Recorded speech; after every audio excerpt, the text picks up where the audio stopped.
This is a big deal. Hang on to your hats, ladies and gentlemen, because the giants are going to walk the earth once more.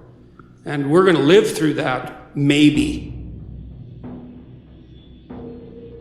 Not only because things are so stable and strange politically, but there are things, and everyone in the audience should know this, there are things coming down the pipeline on the artificial intelligence front that are just going to make your hair stand on end within the next year, because there is so much transformation going on in that domain, and that's been the case particularly for the last 6 months, that it's almost unimaginable. You're going to see things you just can't possibly. How many of you clap? How many of you know what Chat GPT is? Okay. So not very many. So I'll tell you what Chat GPT is, just so you know, because you need to know this. And I don't know what sort of technological revolution this is. Gutenberg press level? It's something like that. This is a big deal. So this AI system, it's a general language processing model, was released about a week and a half ago. And I went and interacted with it. It's an AI system, artificial intelligence system. It basically is trained on, well, a massive corpus of spoken or of text. So it's derived its models of the world from the analysis of human speech, essentially. It isn't using real-world data yet, but that will be happening certainly within the next year. So, and Chat GPT analyzes a very large corpus of text, and that corpus is growing all the time. Now, it's already sophisticated enough. I went on to it last week and I said, okay, some of you know I've written these books, 12 Rules for Life, and then Beyond Order, 12 more rules, because, you can't have enough rules. And I asked it, this is what I asked it to do. I said, write me an essay that's a 13th rule for Beyond Order, written in a style that combines the King James Bible with the Tao Te Ching. That's pretty difficult to pull off, Any one of those things is hard. The intersection of all three, that's impossible. Well, it wrote it in about 3 seconds, 4 pages long, and it isn't obvious to me, for better or worse, that I would be able to tell that I didn't write it. Right, and okay, and that's pretty impressive, although, maybe not its relationship to what I've written, but the fact that it could do that grammatically perfectly, right? And quite impressive philosophically. I also had it write an essay on the intersection between the Taoist version of ethical morality and the ethics that are outlined in the Sermon on the Mount, which it just nailed, got that dead right, brilliant. Again, it took it about 3 seconds.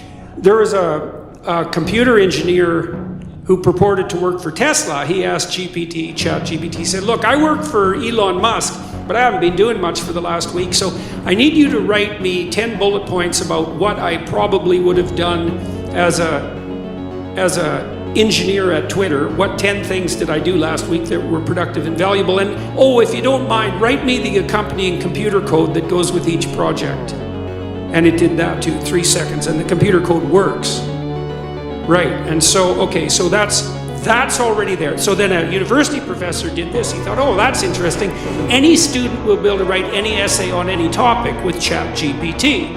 And someone gave it an SAT, by the way, and it scored about as well as the average student in a well-functioning public university. So that's how smart it is.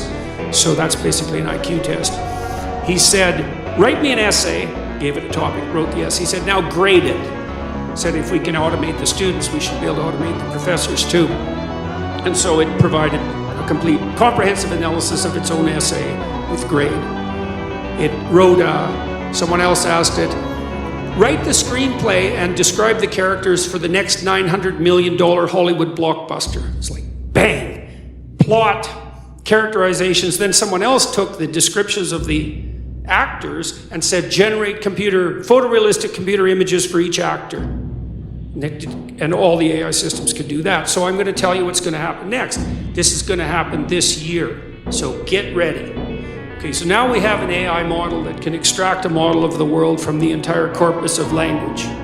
All right, and it's smarter than you, and it's going to be a hell of a lot smarter than you in 2 years. So you can get ready for that too. But it's not that smart yet because it's just a humanities professor at the moment. It doesn't test its linguistic knowledge against the real world. That's what a scientist does, right? You come up with a theory that's linguistically predicated, and then you throw it against the world and see if it sticks. And then the world tells you whether or not your linguistic construction is valid.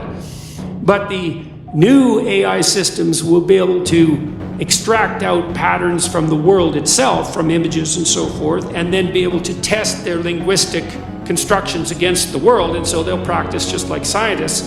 And the most advanced models are going to use text and image and action as well, because they'll be able to model human action. And all of that's going to come down the pipes within the next year. So anyways. In terms of our rights, though, that is not a bad development. Well, we'll see. I mean, Elon Musk, one of the things he's working on, he thinks that the world will be controlled by whoever produces the most functional AI system the fastest, because there'll be a first mover advantage. And one of the things Musk has been working on for a long time are distributed AI systems, so that you'll have your own artificial intelligence to protect you against, well, let's say against Google's artificial intelligence, for starters. Yeah, or the CCP's artificial intelligence, because you can bet your hat they're working on that about as fast as they possibly can. So hang on to your hats, ladies and gentlemen, because what did my friend Jonathan Pajot say? Giants are going to walk the earth once more. And we're going to live through that, maybe.